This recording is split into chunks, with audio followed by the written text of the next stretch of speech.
I spent about 5 years during the late 90s helping redesign, trying to redesign the elder care services for frail elderly in the United States at a high level. I have two questions for you. I think this is very good stuff. And we talked around it, but nobody ever crystallized it as nicely as you've done in such a short period of time. I shouldn't be surprised, but it's nice to hear. So I have two questions, and I would not be displeased to have a long answer.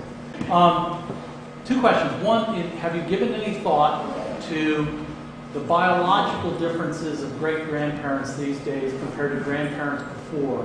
Because there are some significant differences biologically that does have an impact on roles and responsibilities and potential, I think.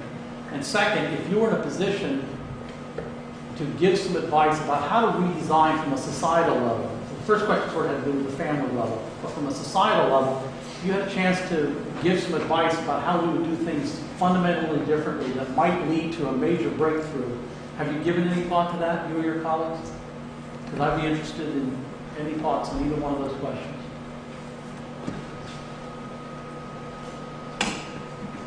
Now, as far as we're talking about the biological differences between great-grandparents today and grandparents in the past. Yes. What I was saying was that in terms of their health levels, I mean, obviously, they're taking a lot of medications, for instance. A lot of chronic illnesses are being controlled by medication. In order to give them the level of health, they would have... One of the major issues, I should have been more clear in my question. Yeah. One of the major issues about people biologically is that even though we're able to enhance their longevity through, better living through chemistry, we used to joke about it, now it's us. Okay? And while you can do it in terms of their overall health care, and that does significantly improve their ability to live longer and higher quality of life, there does seem to be a significant spike and increase in mental acuity after a certain age that we don't run into in previous generations because there weren't enough people living that long. So better than 50 to 60% roughly of people over 85 have some form of significant dementia. So even if they're physically in great shape, they do not have the same capability. And that does not show up in earlier generations of grandparents in the same percentages. I was just wondering if you've given any thought to those kinds of implications for this, for the social, family, other role, because I like a lot of the rest of it. It's just a fine-tuning.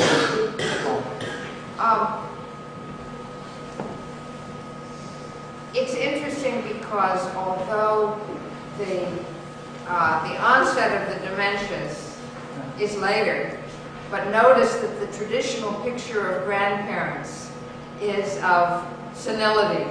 I mean, it's before anybody named Alzheimer's. Right.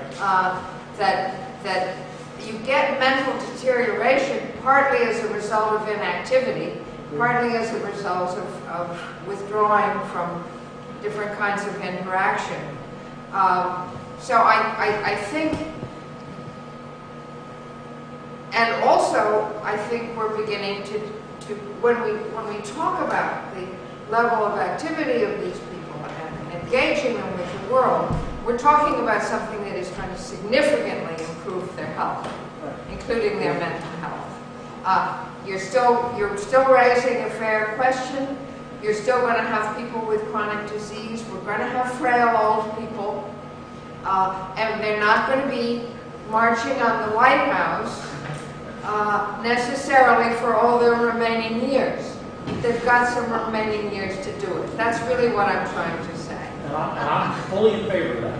I mean, old is still going to be there. I didn't answer your second question. We can talk later. Okay. You have a question?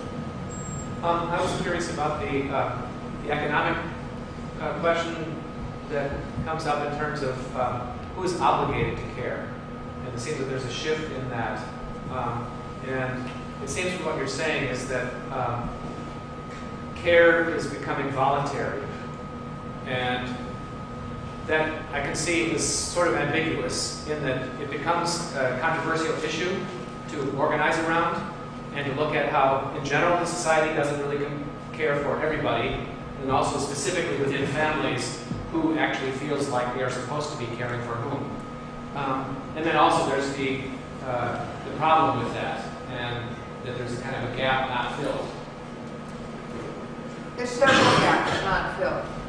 One of the interesting things here, quite aside from grandparents fostering children, is how many of the activities that women did before they went back into the workplace are being done by seniors, whether babysitting or as volunteers in the community, so that there's a kind of replacement there. But I do think part of the pattern that has been created by social insurance is the expectation that people would not have to be cared for by their children, and that this would be dealt with through societal institutions, which are under threat at the moment and under strain. So it's hard to know exactly how that's going to play out. But, I mean, if you think of the Michael Harrington, The Other America, remember that book? Yeah. In the 60s, really exposed poverty in America. It was about old people eating dog food. Among the worst off groups in the United States were the old, and that was people over 60, maybe younger than that. That has been fixed largely, which isn't to say that there aren't poor people in every age group, and that there aren't injustices, and there aren't people who can't get the maximum available potential medical care. But the AARP and other organizations advocating for old people have been extraordinarily successful. What I would like to see is old people advocating for health insurance for children and their own children who are adults who might be unemployed and not have health coverage. And I think that advocacy is there.